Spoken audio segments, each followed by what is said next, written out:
If you're into boobies and you want to see some more boobies, stay tuned. Go.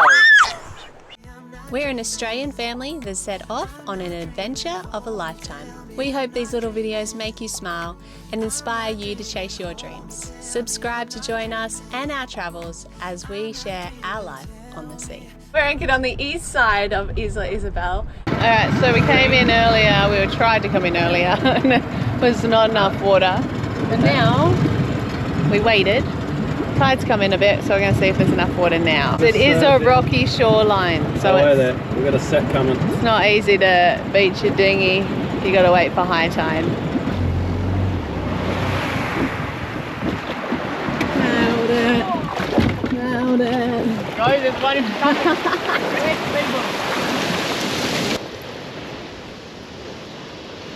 Got a little rocky outcrop the whole way around this island. It's actually a volcanic island. The holding out here can be a little bit deceiving. We are anchored in sand.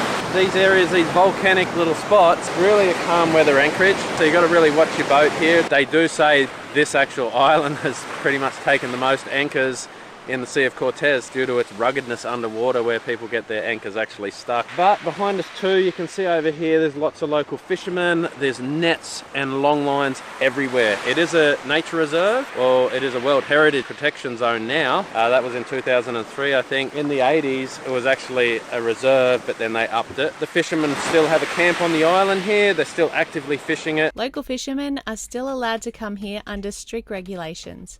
They can fish in certain areas using sustainable methods. It's a delicate balance, allowing traditional livelihoods to continue while keeping the island's ecosystem safe for the future generations. So yes, you'll see fishermen here, but everything is managed to ensure Isla Isabel stays wild and thriving. Let's go take a look. Just walking along the beach, we're on our way to get to the trail, which will take us to the middle of the island. And right now, as we walk along the beach, we can see the blue-footed boobies. They're everywhere. Yesterday we came ashore and we saw a brown booby or a yellow-footed booby, which... Your feet are like sunshine. There's frigates and there's tons and tons of seabirds, but there's so much going on in this island. There's lots of wildlife. There's actually, it's pretty cool, they've got a research centre here. Every year, researchers from around the world make the journey here to study one of the island's most iconic residents, the blue-footed booby. These quirky birds, famous for their bright turquoise feet, they are indicators of ocean health. Scientists come here to monitor their population, behaviour and breeding patterns. Using small, non-invasive tags. By tracking individual boobies, researchers can study how environmental changes like ocean temperature and food availability affect their lives. It's long-term research that helps understand not just the birds, but the marine ecosystem as a whole. But you have to be tough to survive here. We've just walked over a dead turtle. There's actually a dead dolphin further along up the beach, which is a little bit sad. I don't want to point fingers, but when you look out there, there's like 50 nets. You got to be really careful navigating in here, and I'm assuming these poor little fellas have been stuck in the nets. But or he came to die. Or we he don't just know. Come here no for, judgment here. No judgment. There's definitely, it is a harsh environment, and you know, it is part of life. So the things decomposing obviously don't get removed. They stay here and they just enter back into the earth. Let's keep walking. There's so many birds.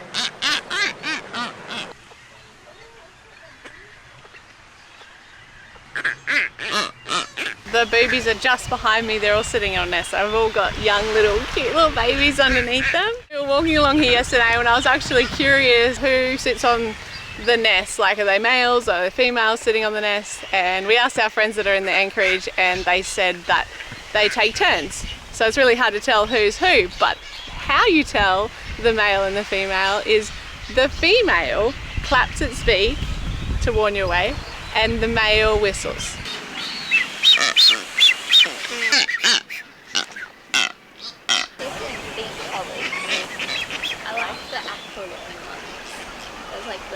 Like even the guy behind is like even different. Yeah. I did read somewhere the bluer the feet, the healthier they are. I wonder what age the babies get blue feet. Blue-footed booby chicks are born with pale grey or white feet. their feet don't start to turn blue until they're about 2 to 6 months old, and the blue colour gradually intensifies as they mature. They typically reach full adult coloration around the time they are sexually mature, about 1 to 2 years old. The blue is due to carotenoid pigments from their diet, mainly fish, and the brightness of their feet is actually a signal of health and fertility.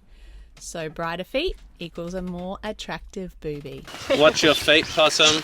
You're looking at the camera and you're not looking where you're going. I don't want to stand on one of them again.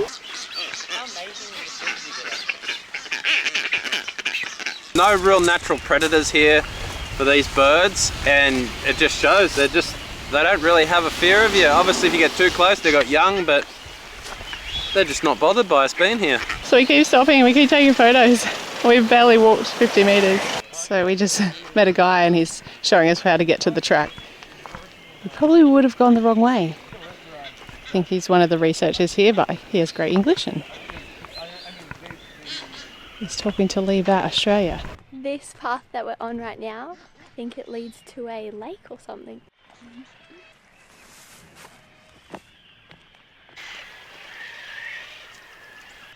I didn't even notice. Look at it! One got like skewered in the trees. Like its wings are like in the tree. So just behind that one, the frigate has his big red neck. He's all puffed up, but I can't see it because that one's in the way. I think he's trying to impress this one here. I think us and these birds are pretty similar. 2 reasons. They both dance to get their partner, and once they get their partner, they're partners for life. Oh, just like you and me, honey. Can you show everyone the moves that you did that got me? So this one's got 3 women waiting beside him. He must be showing a bit of good colour here. He's all puffed up, trying to lure him in. He's got 3 on the go. Good on you, mate. You think the bigger he can puff his chin? The more he's going to bring in? I don't know, is that how it works? Don't know. Sometimes bigger is better. Just have to say, Bubs, you're being very, very brave right I now. don't like walking under them.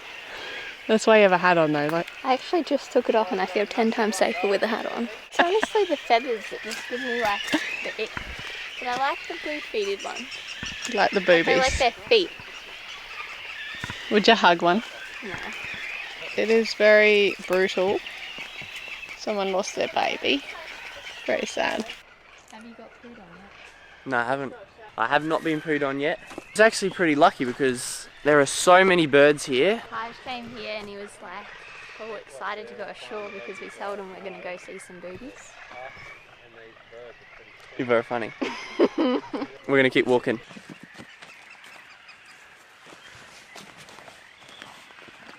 This guy is dead up here. Mum and I just saw one that was like stuck in the trees. This is that guy's future back there. I think for someone who really doesn't like birds, I'm doing actually quite well. You're doing so good. You're being very brave, babe. I'm being very calm. And they are very close. Right in the middle of the island. Keep stopping to look at the birds. I actually don't know where Mum is right now. Back there somewhere. We have made it to the lake, the crater. This used to be a volcano, I'm pretty sure. And this would have been the crater.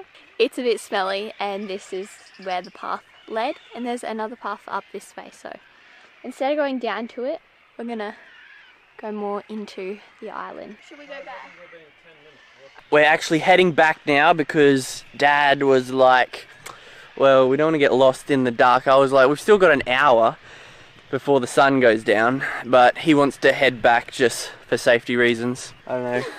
So that's what we're doing. It does get really dark here. There are no lights and there's like only a couple of people living on this island. Well, I don't even think people live on this island. I think there's like some researchers and some fishermen. Nearly back on the Booby beach. Let's get the frig out of here.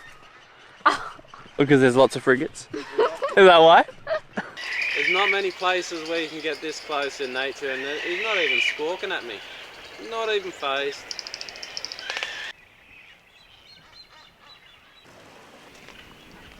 There are some researchers here behind us, and that's their little setup. He didn't want me to go close.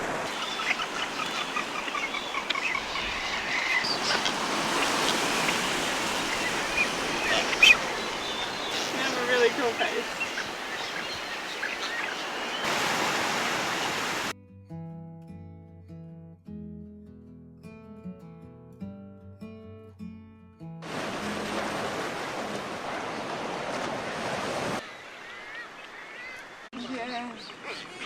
On the beach, we just got back from the hike, and look at these little birds. It's a really cool spot. This one's wigging out when we get too close. They're very cute. We're nearly back at the dinghy. What was your favourite thing you saw here, Belle? Blue-footed boobies. Probably my favourite thing as well.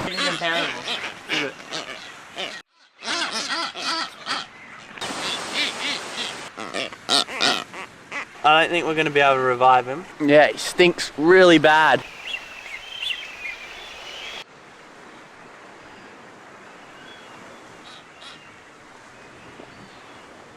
I thought he was trying to land on my head. I was like... It's like this. I just got a whiff of the dolphin. Oh, he does stink. Downwind.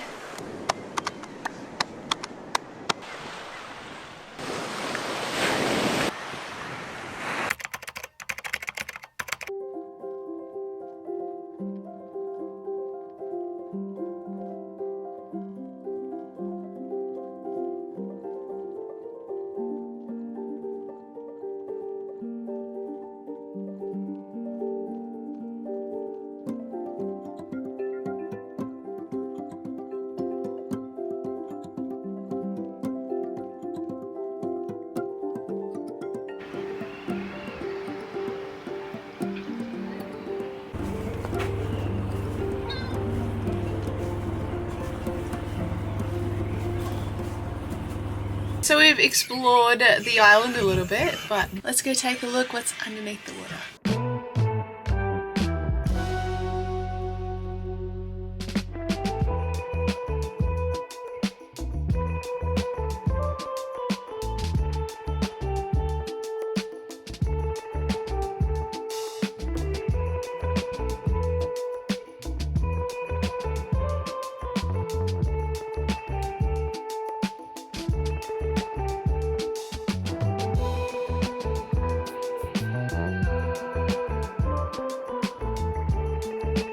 Beneath the surface, another kind of research is happening here. Marine scientists are working to restore the reef, one coral at a time. Using special techniques, they plant fragments of living coral directly onto the ocean floor, anchoring them to give them the best chance at survival. These fragments come from healthy donor colonies and are carefully chosen for their resilience. Coral reefs support nearly 25% of all marine life, yet they're disappearing fast due to warming waters, pollution, and overfishing. By restoring damaged sections of the reef, researchers are helping rebuild a critical habitat, boost biodiversity, and give these ecosystems a fighting chance.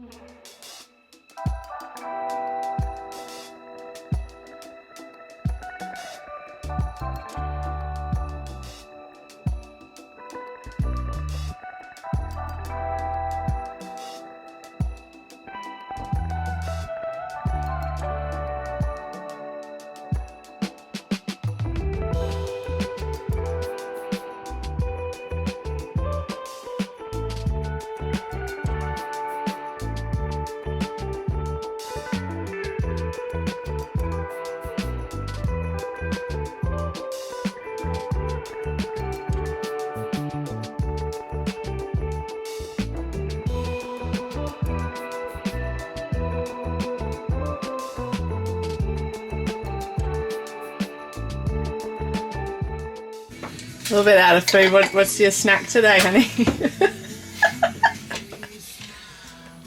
Cracker with butter and a bit of honey. It's really bad. We gotta get to town, baby. It's a terrible looking snack. Hey guys! See ya! Have a good sail! Thank you. I hope it comes up a little more. Yeah. Yeah, it'll be good. Have fun! See you later. Thank you. Brady and his cruiser academy. They've been here the last couple of days, meet his crew on board, and brought them aboard Catalpa, and they wanted to have a look around, interested in being new to cruising, so I suppose you're always good to hop on other people's boats. It's cool catching up with him. Hadn't seen him since the boat show. They're heading upwind. We're going to hopefully be sailing downwind tomorrow. So the other day when we went over to the island, we didn't do all of the trails. So today we're going to go back over and we're going to have a walk. There's apparently a really cool part, like a high part of the island that you can look down over everything. So we didn't see that the other day, so we're going to go do that. Wave. Yeah, watch this wave. Does it all suck out dry? I'm going to dry up. ride the back of it.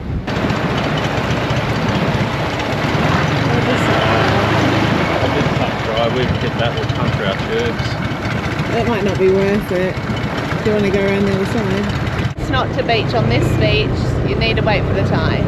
Where we've been going ashore, you really need to go on high tide. And today was a little bit low, so we went around to the other side, which is accessible at any tide, and where the fishermen access the shore with their pungas.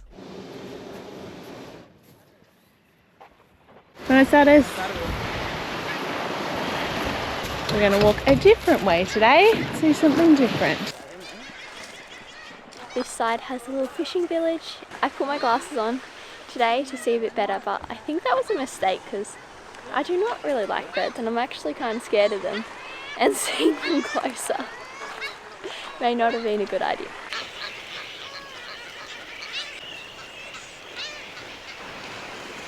Walking through. This is the old research centre. So is that an iguana? Yeah, they do. They get 5 foot long. They run up people's legs. These are the beautiful little iguanas. They're everywhere. It's so cool. They're not scared of you like the birds.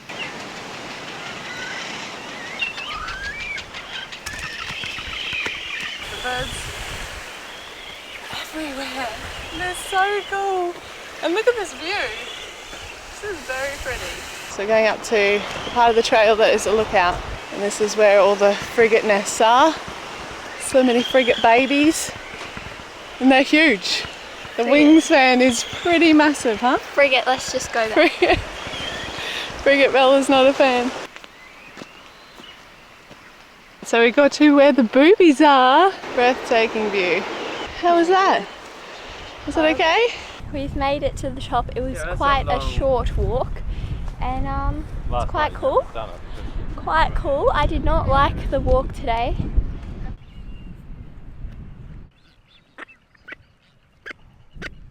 Soaring high above is the unmistakable silhouette of the frigate bird, with a wingspan of up to 7 feet. Isla Isabel is home to one of the largest frigate bird colonies in the eastern Pacific.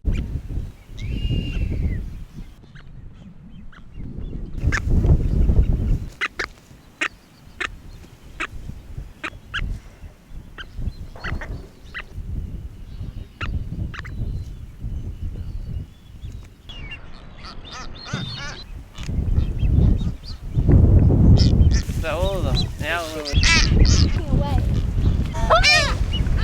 We need to go back, please. Can you hold the camera? Yeah, Phil.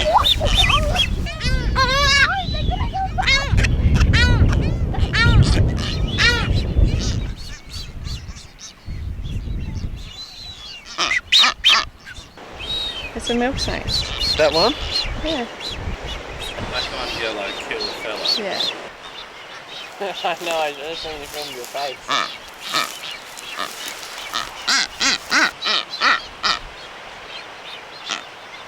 So we did end up finding a little milk snake, and he's just cruising along. They're pretty harmless, probably a bit over a metre long. Watch it, nature, mother nature. Oh my god.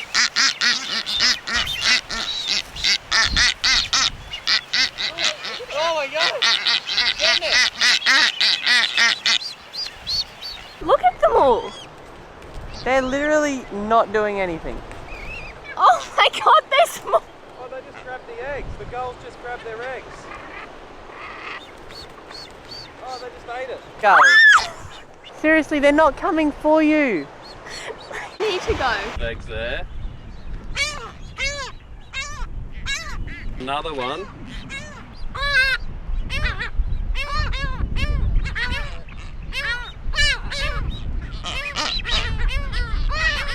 Trying to just walk around without disturbing these gulls, but their eggs are everywhere. Not funny. That's not funny. What, were you trying to invite the way you're trying to be somebody?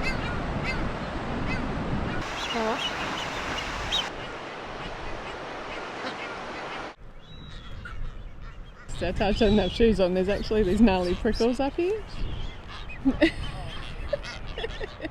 She's carrying him, and she only agreed to it because she actually feels safer with Taj on her back. So it works. It works for both of them. It's the prickle, and they get stuck in you. Taj has no shoes on, so he's getting them all in his feet. We're on our way down. At the end of our walk, we had an awesome walk up today, up to the top, and we walked past before, and this fella had Big Red out the front there, and he was by himself. We've come back down and he's lured one in. He's got his mate. There you are. It's Mother Nature. He'll be young there in a few weeks. That was a really lovely afternoon. Some of us were traumatised, some of us had a nice time. Well, the Mexican Galapagos. It's worth a visit. Hey Tosh. It definitely is. Now we're going to head back out to the boat. I think we're going to prepare the boat, have dinner, and we're leaving about 3 AM in the morning.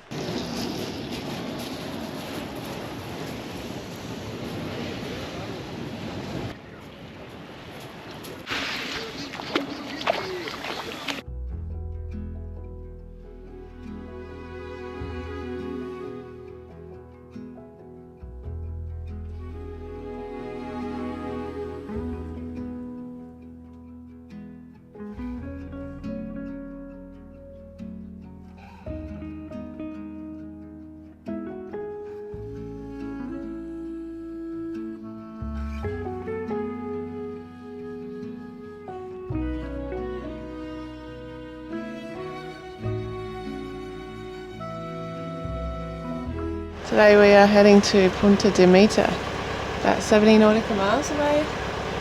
We are up later than we thought we were going to. We were up earlier, but there's no wind, so... And I was worried about all the boats. So many nets and fishing boats around us. Yeah, we couldn't see in the dark. It's only 6 o'clock, so it's not too late. Put the mizzen up, honey? No, we got a little mako shark. Bit of a pain, actually, because we don't want him. I'm not going to eat him. And now Lee's going to try and get his lure out of his mouth. It's always fun.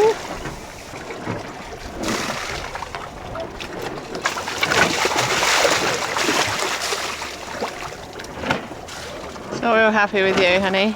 You got the lure. Are you going to leave the hook in him? You have a sore mouth. So unfortunately we couldn't get the hook out of the shark. It's got a new piercing. We did save the lure, and Lee's just going to put another lure on because we lost the hook on that one. There's a Richard lure. So Richard, thank you, and we'll see if we can catch us some dinner today. Here it is. Let's see how well Richie does. We've got about 50 nautical miles to go. Lovely conditions. A bit more wind would be even more lovely, but turtle. Hi mate, how you going? You alright? He had a bird on him. It's funny, we thought we just passed a turtle and I was like, oh god, I hope he's okay. I don't know if he was trapped in a net or anything, but he was just floating on the top. I could see his fins were moving, he was still alive, but he had bird poo on his shell. And I was like, oh, maybe he's got something like a plastic bag and he can't dive down. Anyway, he was too far away from us. We just went past another one. And he had a little bird sitting on his back and they seemed fine. He moved out of the way. They're just chilling. It's a lovely day out here and the turtles are just hanging on top of the water, waiting for a jellyfish to come past, I guess. Still waiting for the wind to pick up, waiting for a fish to get on our rod. Here, fishy, fishy, fishy, fishy.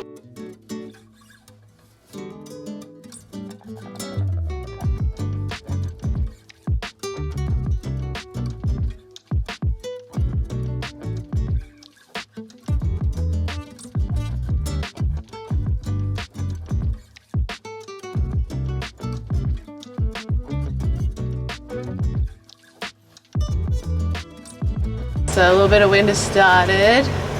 It's supposed to get stronger than this, but at the moment we've got about 5 knots. And we're going about 5 knots, still got the engine going though. Hopefully the wind picks up a little bit more. Got about 40 nautical miles to go.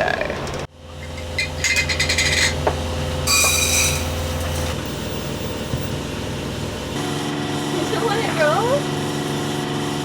I bet you like it when I cook it. Cook some fish for Morito, we'll see if he likes the cooked fish. Definitely likes cooked fish better than raw fish. Is that good?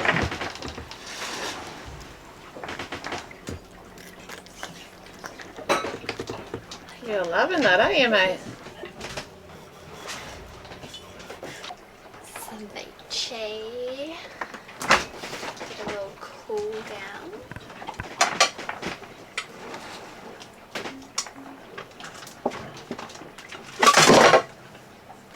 I'm sorry. Looks so good. It's like the last of our soy limes. It's okay. We'll be at a shop in a few days.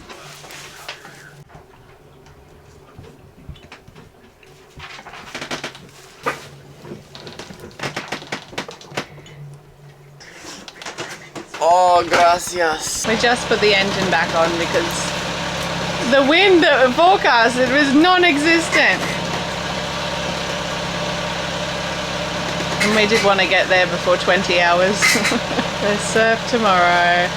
Whoop whoop! Excited for it? Yeah, do you just like, what am I doing? Lying on the couch. Looking beautiful, darling. So we still got 26 nautical miles to go. It's about 4 o'clock in the afternoon. We're motoring again. So going 5 knots. The wind just did not come in. It was supposed to be around 11, 12 knots at like 2 or earlier until about 5, and then it's supposed to drop out, so oh well. Still got our spinnaker out. It is pulling us along a little bit, but we are motoring. We just had our sushi. It was delicious. Probably got 2.5 hours of light left, maybe 3 hours of light. We're about 5 hours away. So we'll be arriving in the dark. Not ideal. How will I make this piece? I was going like fairy floss. We made it together, Bella. You like it around. So we finally gave up. We pulled this vinegar down. Wasn't doing much. We're about 20 nautical miles from our anchorage, and looks like we're going to have to motor the rest of the way.